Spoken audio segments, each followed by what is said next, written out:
누가복음 5장 11절 한 절 말씀을 다 같이 한 목소리로 함께 읽겠습니다. 시작.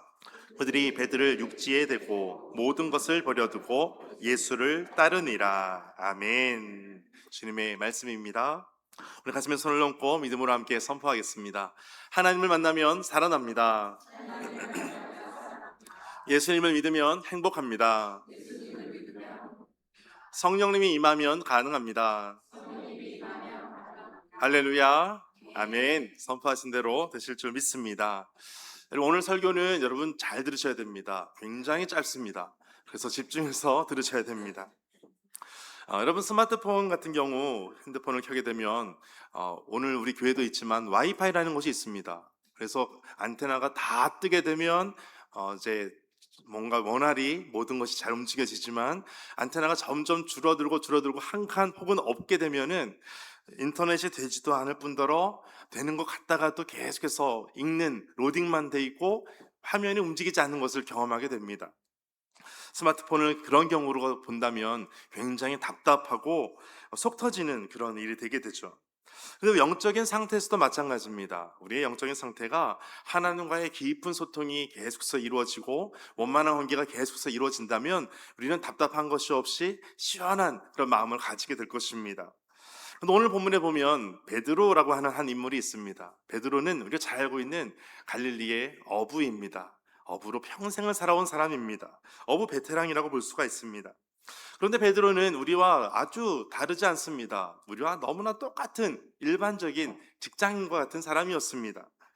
오늘 본문 앞에 보면 누가복음 5장 1절 2절에 보니까 이렇게 말씀하고 있어요. 무리가 몰려와서 하나님의 말씀을 들을새. 많은 무리가 몰려와서 하나님의 말씀을 듣고 있습니다.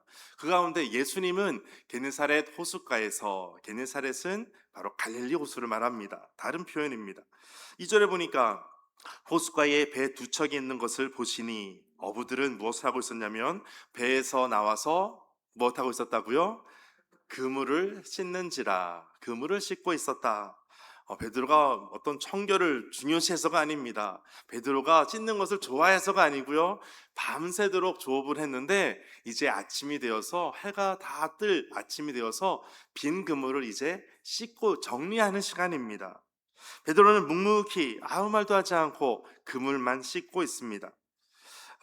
그물을 씻는다는 것은, 특별히 빈 그물을 씻는다는 것은 그날 하루 동안 있었던 모든 조업을 다 망쳤다는 겁니다. 아무런 소득을 누릴 수 없었다는 것이죠. 하룻밤 장사가 다 끝났다는 거예요. 기대할 수 있는 것이 아무것도 없을 만큼 이미 결과적으로 끝이 난 상태, 그것이 바로 빈 그물을 씻고 있었다라는 것입니다. 내가 열심히 노력했고, 내가 지금까지 많은 어부의 경험도 있었고, 그러나 밤새도록 한 마리도 잡지 못했습니다. 우리는 여기에서 보면 베드로가 밤새 한 마리도 못 잡았다는 것에 대해서 깊은 절망과 또 깊은 좌절을 같이 경험하기도 합니다. 그런데 우리가 놓치는 것이 있습니다. 갈릴리 바다는 물고기가 아주 많은 호수입니다. 그런데 거기에서 밤새도록 그렇게 그 바다에서, 갈릴리 호수에서 잔뼈가 굵었던 베드로가 밤이 맞도록 조업을 했지만 한 마리라도 건지지 못했다는 것은, 한번 따라해 보실까요? 기적입니다. 우리가 믿고 싶지 않지만, 인정하고 싶지 않지만 한마디로 못 잡았다는 것이 기적입니다.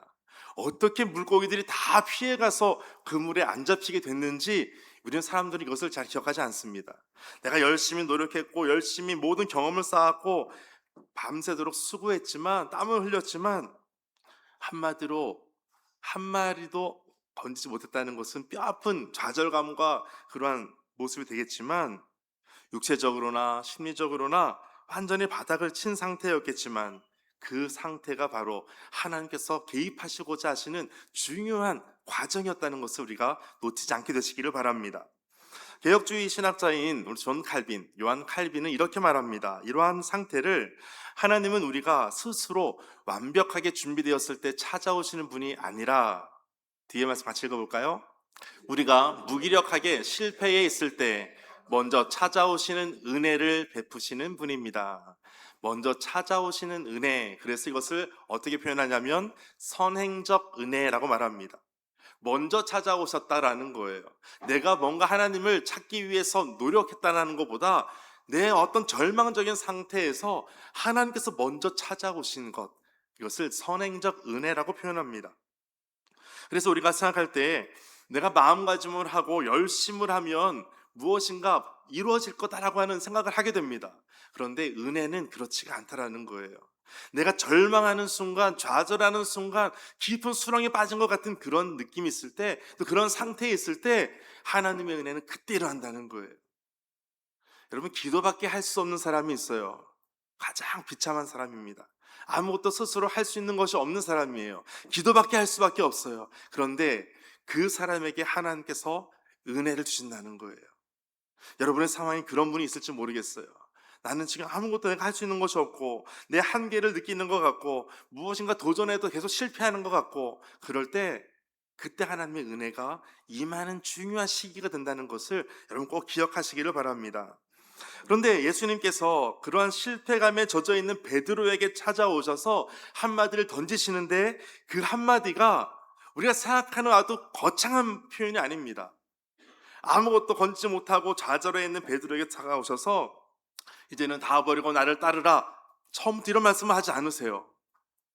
거창한 어떤 부담스러운 명령을 하지 않으십니다. 3절 말씀에 보면 이렇게 말씀하고 있어요. 예수께서 한 배에 오르시니, 그 배겠죠. 그 배는 시몬의 배라. 시몬의 배에 오르셨어요. 그리고 육지에서 조금 떼기를 청하시고 앉으사 배에서 무리를 가르치셨다. 여러 가지 신학적인 표현을 보면 갈릴리 호수와 그 산 높은 지대를 봤을 때 바람이 부는 때가 있어요. 그러니까 바람이 부는 때를 맞춰서 바다에서 육지로 올라가는 바람이 있는 그때에는 육지보다 배에 올라서 말씀을 전하시면 목소리가 다 잘 전달됩니다. 그런데 그런 것을 지금 보는 것이 아니고요. 지금 육지에서 조금 떼기를 청하셨다라고 하는 것을 보면 아주 조금만 떼기를 원하셨다는 거예요. 지면에서 살짝만 좀 뗐으면 좋겠다. 멀리 배를 타고 노를 져서 좀 깊은 데 가자, 이런 말씀도 아니었어요. 살짝이라는 표현이에요. 여러분, 우리 인생 가운데 가끔 예수님께서 찾아오셔가지고 어느 날 갑자기 너 지금 캄보디아 선교사로 아주 평생 살아라, 그런다면 여러분 어떻게 하시겠어요? 여러분 바로 아멘 하시겠습니까? 여러분 그런 찬송 있죠. 주님, 제가 여기 있사오니 죄를 보내소서. 하나님, 하나님을 위해서 평생 살겠습니다. 그런데 여러분 자식이 만약 그렇게 한다면 여러분 순종하시겠습니까? 남의 자식은 내가 아멘할 수언정 내 자식은 아멘이 잘 안 되거든요. 그런데 예수님께서 조금 떼기를 청하셨다라고 하는 말씀은 우리가 표현할 때 여러분에게 찾아오셔서, 야, 내가 지금 너하고 커피 한 잔, 큰 아메리카노도 아니야, 믹스 한 잔 같이 한번 마실까? 이런 표현인 거예요. 학생들 같은 경우면, 야, 우리 많이 지금 여름 때 힘들고 학교 다니고 학원 다니고 하는데 힘든데 같이 한번 마라탕 먹으러 갈까? 이런 표현인 거예요. 갑자기 솔깃해지죠? 그렇게 큰 부담스러운 말이 아닌 간단하게 배를 너무나 잘 아는 베드로에게 배 잠깐 육지에서 좀 뗐으면 좋겠다, 한번 툭 밀는 정도, 그러니까 아주 간단한 요청이었던 거예요. 그 간단한 요청이 베드로의 아주 일상 속에 부드럽게 다가오시는 거예요. 믹스커피 한 잔 마실 정도 여유는 있잖아요. 잠깐 마라탕 먹자 그러면 시간 없다가도 낼 수 있잖아요. 그런 것처럼 뭔가 간단한 요청을 하시는 거예요. 거창한 결단을 요구하는 것도 아니었어요. 아주 작은 틈만 벌어지면 된다라는 표현이었어요. 우리 바쁜 일상 가운데 우리가 스마트폰을 잠깐 내려놓고 잠시 말씀 묵상하는 시간 갖는 것, 한 3분, 5분 말씀을 읽으면서 하나님을 잠깐이라도 생각할 수 있는 시간 갖는 것, 그런 시간을 하나님께서 우리에게 요구하신다는 거예요. 바쁜 일상 속에 너가 이제 하나님을 믿으니까 일상 속에 하루에 1시간 이상은 무조건 통성으로 기도하고 일주일에 하루는 무조건 금식 기도를 하고, 이런 표현이 아닌 거예요. 간단하게 한 3분, 스마트폰 잠깐 내려놓은 한 5분, 그 정도 잠깐 좀 나를 위해서 시간을 좀 내주라 라고 말씀하시는 거예요. 그런데 진짜 흥미로운 것은 그 작은 배를 잠깐 띄우기를 원하신다라고 하는 이 말씀이 베드로의 인생에서 아주 거대한 삶의 방향 전환을 일으키는 사건이 되었습니다. 흥미로워지는 부분은 그 뒤에 부분에 나타나고 있어요. 아주 틈을 내어드렸더니 이제는 곧바로 예수님께서 베드로에게 그 모든 상식과 그의 경험을 완전히 산산조각내는 아주 황당한 요구를 하십니다. 그것이 바로 4절이었어요. 4절 함께 읽겠습니다. 시작.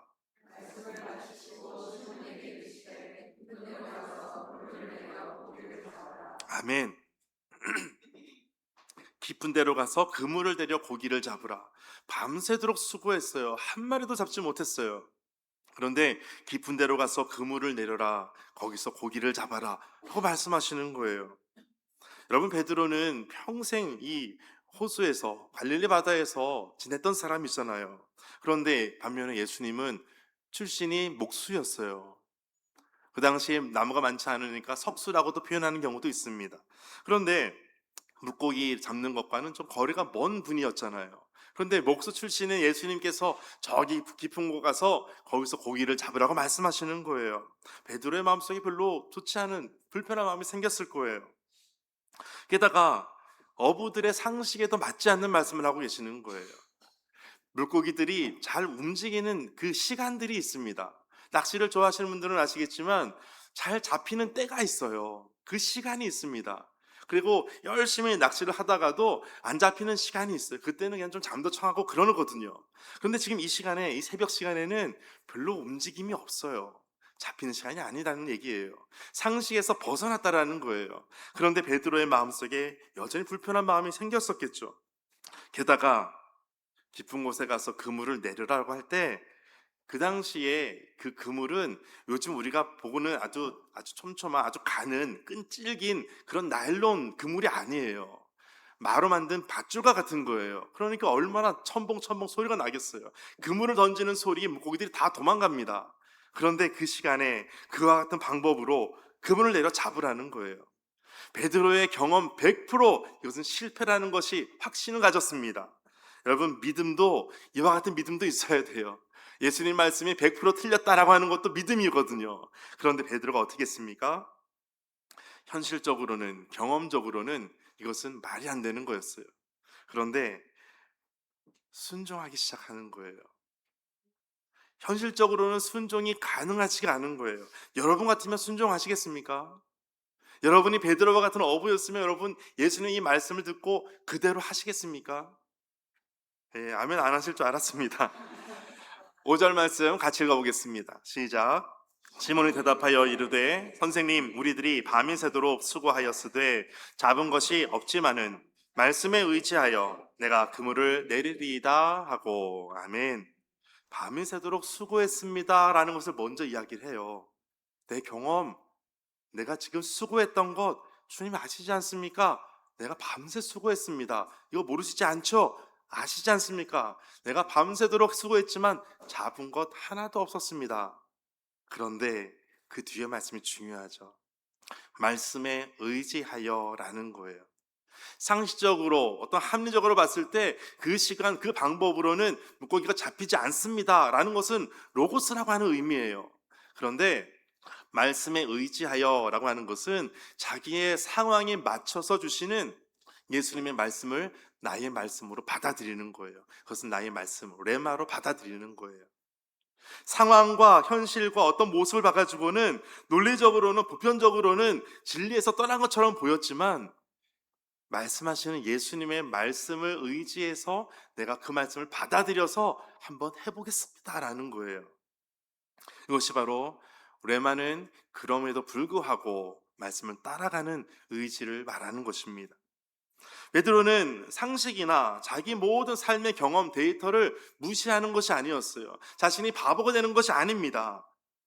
모든 실패의 경험이나 전문성에 대한 모습들을 자극하는 것도 그것을 압도할 수 있는 예수님의 그 말씀, 그 눈빛, 그 상황을, 그 시간을 베드로는 지금 맡겨드리는 거예요. 내 가지고 있는 것보다 그럼에도 불구하고 예수님의 실제 하시는 인격을 한번 믿어보는 거예요. 이렇게 말씀하시는 예수님이 누군지는 모르지만 어떤 압도되는 힘에 의해서 말씀에 의지하여 해보겠습니다 라는 거예요. 지금까지 베드로는 자신의 경험을 의지하며 살았어요.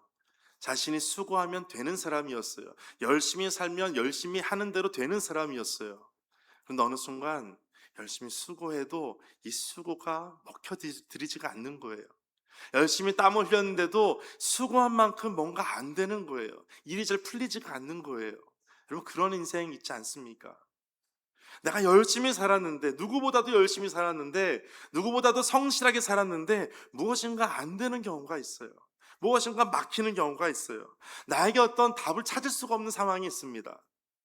오늘 말씀에 베드로가 바로 그런 상황이었어요. 우리의 신앙생활도 열심히 신앙생활 하면서 지금까지 한 10년, 20년, 수십 년을 신앙생활 했을 때 뭔가 나의 믿음이, 나의 삶이 뭔가 믿음으로 아름답게 뭔가 만들어지는 그런 것을 기대하는 분들이 계실 거예요. 오랫동안 많은 신앙생활 하는 중에 수많은 은사들이 나에게 막 임해서 내가 은사를 많이 누리고 경험하고 그것을 가지고 사는 것을 추구하는 분도, 하고 싶은 분도 계셨을 거예요. 그런데 내 노력, 내 수고, 내 어떤 경험, 내 전문성 이런 것을 다 무시한 채 이제는 예수님의 말씀하시는 것, 그 말씀에 의지하여 이 말씀으로 살아가는 사람으로 바뀌어지는 거예요. 여러분, 믿음이 큰 사람, 믿음이 성숙한 사람의 특징은 내 경험으로 살지 않아요. 내 지식으로 살지 않아요. 내 어떤 가지고 있는 것으로 살지 않아요. 내 주머니에 가지고 있는 것으로 사는 것이 아니라 예수님의 말씀을 의지하여 사는 인생이에요. 저는 예배하는 모든 분들이 이 말씀을 의지하여 사는 분들 되시기를 축복합니다. 우리 다음 세대가 말씀에 의지하는 세대가 되기를 축복합니다.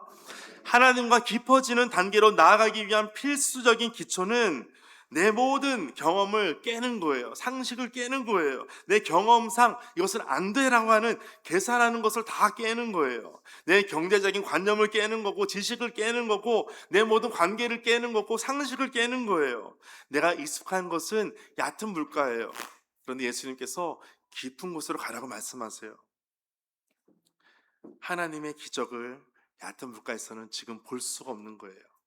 깊은 곳으로 가서 그물 내려라고 말씀하셨다면 깊은 곳으로 가야지만 그 기적을 경험하게 되는 것입니다.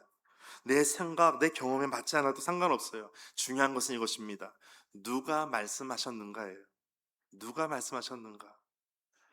예수님이 아닌 어떤 다른 누군가가, 어떤 갈릴리 호수의 전문가가 나와가지고 이렇게 말했다면 그 말을 들었을까요? 안 들었을 수도 있어요. 그런데 예수님께서 말씀하시잖아요. 그 예수님의 말씀을 듣고 순종하는 거예요. 그래서 말씀을 의지하며 가는 것이에요. 여러분, 누군가의 이야기보다 예수님의 말씀을 듣고 예수님을 따라가게 되시기를 축복합니다. 이제 6절, 7절, 그 상식을 깬 순종의 결과가 기적으로 나타납니다. 6절에 보니까 잡은 것이 심이 많아 그물이 어떻게 됐다고요? 찢어지는지라. 7절에 보니까 두 배가 같이 그물을 건지게 되는데 두 배의 채움에 잠기게 되었더라. 지금 그물도 찢어질 정도로, 찢어졌죠? 찢어질 정도가 아니라 두 배에 가득 채웠어요. 지금 난리가 난 거예요. 밤새 한 마리도 안 잡혔잖아요. 그런데 그물이 찢어지고 두 배에 가득 채우게 될 정도로 많은 물고기가 잡혔습니다. 이제 가장 이해가 안 되는 장면이 이제 뒤에서 나타나게 됩니다. 베드로는 이제 이 모든 그물을 찢을 정도로 거두어들인 물고기를 보면서 어떤 마음이었어야 될까요? 얼마나 기쁩니까? 밤새 이 물고기 잡는 것만 노력하며 이것만 바라보며 왔다가 한 마리도 못 잡다가 이제 막 이렇게 많이 잡았으니까 아마 기뻐서 춤을 추고 난리가 났을 거예요. 가치를 계산해 봤을 때 얼마를 돈을 벌까 계산이 다 되었을 거예요. 그런데 전혀 다른 반응을 보입니다. 베드로는 이 쌓여있는 물고기 더미를 완전히 등을 집니다. 그리고 예수님의 무릎 아래에 엎드리게 됩니다. 8절 말씀 함께 읽겠습니다. 시몬 베드로가 이를 보고 예수의 무릎 아래에 엎드려 이르되 주여 나를 떠나소서 나는 죄인이로소이다 하니. 아멘. 도대체 왜 이런 반응이 나왔을까? 찢어지게 가난했던 노동자가 이제 평생 먹고 살 만한 어떤 로또를 당첨된 것 같은데 주여 나를 떠나소서 나는 죄인입니다, 이것을 말합니다. 자신을 죄인이라고 말하고 자신을 떠나달라고 애원하고 있는 거예요. 베드로는 고깃자루를 세워본 것이 아니라 베드로의 그 믿음은 예수님의 무릎 아래에 엎드리는 믿음으로 달라지는 거예요. 평생 자기가 바라봤던 바다를 보면서 물고기를 쳐다봤던 사람이 이제는 예수님을 보기 시작하는 거예요. 여러분, 하나님과 깊어진 사람은 다른 거 바라보지 않습니다. 오직 하나님만 바라보습니다. 내 주머니의 잔고, 통장의 잔고를 보는 것이 아니라 주님을 바라보는 거예요. 하나님과의 깊은 신앙으로 나아가는 것입니다. 베드로의 입장에서 보면 모든 자연계의 법칙이 지금 완전히 통제되고 또 모든 절대적인 힘이 있는 예수님을 이제는 만나게 된 거예요. 창조주의 힘이 어떤 것인지를 이제는 피부로 경험하게 된 거예요. 전에는 잘 몰랐어요. 갈릴리를 그렇게 다니고 폭풍을 경험하고 그렇게 살아왔지만 그 모든 것을 다스리시는 분이 누구신지를 정확히 알지를 못했어요. 하나님을 경외하는 자였지만 예수님을 잘 몰랐던 사람이었어요. 여러분, 우리 사람이 인간이 가장 느끼는 감정 중에 기쁨이 아니라 바로 공포라는 것을 말씀하고 있는 거예요.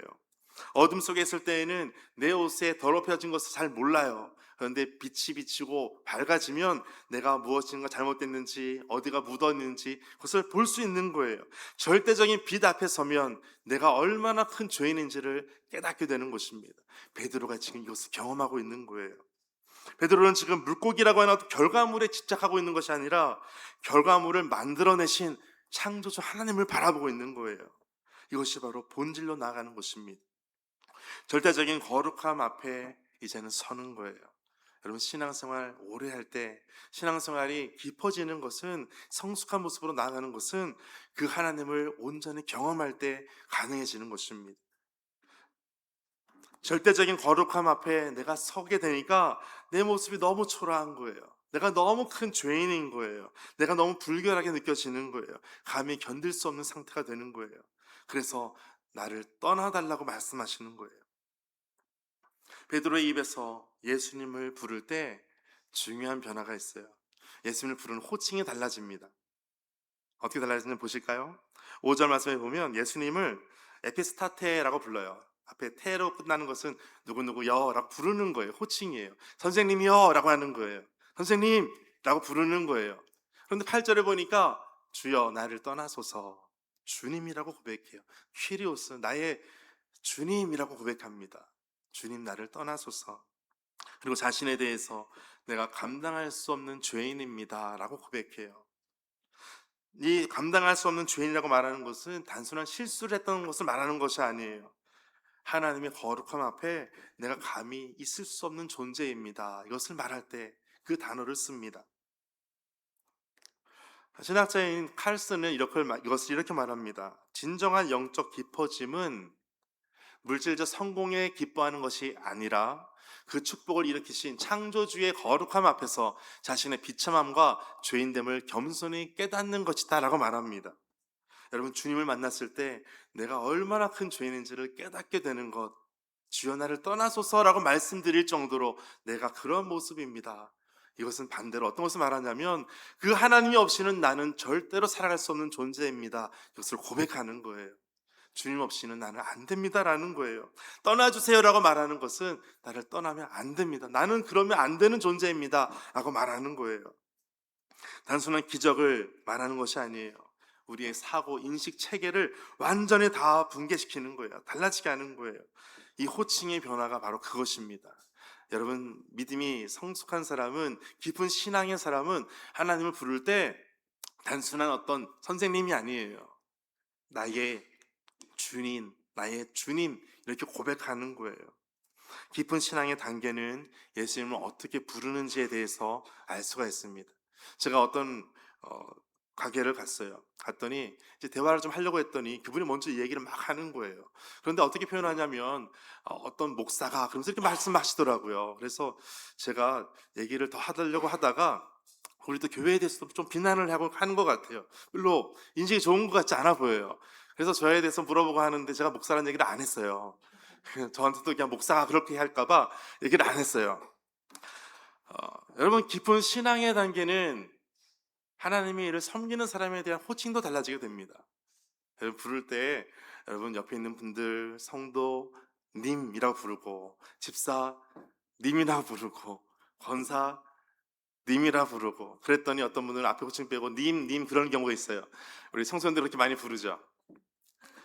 여러분, 호칭의 변화는 우리의 신앙의 변화로 다가오는 것입니다. 예수님을 어떻게 우리가 부르느냐에 따라서 내 믿음의 성숙, 내 믿음의 모습을 볼 수가 있습니다. 예수님을 그저 나를 잘 살게 해주는 어떤 선생님으로 보는 사람하고 내 인생의 주인으로 보는 사람은 그의 믿음이 성숙이 다릅니다. 저는 여러분의 믿음이 예수님을 주님으로 고백하는 분들 다 되시기를 축복합니다. 주님, 거룩한 주님 앞에 감히 제가 설 수 없습니다. 나를 떠나소서라고 말했던 베드로. 이 베드로는 이제 거기에서 끝이 아니었습니다. 예수님께서 베드로를 만나셨을 때 여기에서 끝이었다면 그 뒤에 신약성경은 일어나지가 않습니다. 예수님께서 최종 목적지로 두시는 것은 그를 초청해서 이제는 따라가는 제자로 만드시는 것이었어요. 이제 오늘 본문 앞에 보면 10절, 11절인데요. 10절 말씀에 세베대의 아들로서 시몬의 동업자인 야고보와 요한도 다 놀랐습니다. 예수께서 시몬에게 이렇게 말씀하셨어요. 무서워하지 말라. 이제 후로는 너가 사람을 취하리라 하시니 11절 같이 읽겠습니다. 그들이 베드로를 육지에 대고 모든 것을 버려두고 아멘. 무서워하지 말라. 너가 이제는 사람을 취하게 될 것이다. 사람을 낚는 어부가 될 것이다. 그리고 나를 따르라 라고 말씀하시는 거예요. 베드로의 모습 처음 단계를 보십시오. 배를 살짝 띄우기를 원하셨어요. 그래서 이렇게 살짝 띄웠더니 이제는 깊은 곳으로 가서 그물을 내려 고기를 잡으라. 그렇게 했어요. 순종했어요. 많은 물고기를 잡게 되었습니다. 그리고 배를 이제 육지에 대게 되고 이제 나를 떠나소서라고 했던 내용이 다 지나가게 됐죠. 그리고 이제는 예수를 따르니라 라는 말씀으로 이어지는 거예요. 베드로가 배와 그물을 내려놓고 주님을 따릅니다. 배와 그물을 내려둘 수 있는 중요한 것이 있었어요. 우리가 그것은 잘 간과하고 놓치는 부분이 있긴 하지만 그물이 다 찢어졌어요. 그물을 더 이상 손볼 수가 없습니다. 지금까지 이제는 내가 갖고 있었던 이 그물만 있으면 살 줄 알았는데 그물이 찢어져 버렸어요. 이제는 주님을 따라가는데 좀 더 자유로운 거예요. 여러분, 내가 가지고 있는 경험 다 내려놓고 떠나는 거예요. 주님을 따라가는 거예요. 내 모든 지식 다 내려놓고 주님만 바라보며 나아가는 거예요. 베드로는 가정도 있었어요. 베드로는 할 일이 많았습니다. 먹여 살릴 식구들이 있었어요. 근데 예수를 따르니라 라는 거예요. 세상의 물질과 자랑거리보다 비교할 수 없는 존귀하신 예수님에 압도되는 거예요. 그것이 믿음의 길입니다. 그것이 성숙한 믿음의 사람들입니다. 사람을 낚는 거룩한 사명자로 이제는 자신의 사명, 자신의 임무가 새롭게 주어지는 거예요. 우리 신앙의 목적지가 바로 여기에 있습니다. 거룩한 주님 앞에서 주님을 만난 사람이라면 나의 모든 것을 다 내려놓고 주님께로만 나아가는 거예요. 하나님은 우리가 얕은 물가에만 있기를 원하지 않으세요. 깊은 곳에 가서 그물을 내리는 순종하는 사람으로 나아갈 때 실패가 오히려 나를 하나님께로 이끄는 중요한 도구가 됩니다. 실패가 기적을 일으키는 첫 번째 공간이 되게 됩니다. 그 빈 그물은 여러분 베드로에게 끝이었을까요? 아니면 새로운 출발이었을까요? 사람을 낚는 어부가 되었습니다. 예수님을 만난 것으로 베드로의 인생이 여기서 끝났다면 자신의 가지고 있는 것을 가지고 다시 또 살아갔어야 됐어요. 그런데 예수님을 만나고 나서 이제는 새로운 인생이 여기서부터 시작이 되는 것입니다. 여러분, 예수님 만나고 여러분의 인생이 여기서 끝나는 것이 아니라 예수님 만난다는 것은 거기서부터 나의 인생이 새롭게 시작된다는 것을 의미합니다. 저는 여러분이 예수님을 온전히 믿고 예수님을 진짜 만나고 진짜 예수님을 온전히 고백하며 예수님을 따르는 제자로 오늘 나아가게 되시기를 주의 이름으로 축복합니다. 오늘 말씀 가지고 함께 기도하기를 원합니다. 지금까지 우리가 끊겨져 있었던 잘 받지 못했던 신호가 있었는데 이제는 예수님으로 인해서 이제는 하나님의 말씀을 듣고 순종할 수 있는 믿음의 사람으로, 신앙의 성숙한 사람으로 나아갈 수 있도록 하시는 하나님, 그 주님 앞에 이 시간 우리의 모든 것을 내려놓고 주님을 따라가는 믿음의 삶으로 오늘도 붙잡아 주옵소서. 오늘 말씀 기억하면서 함께 기도하겠습니다.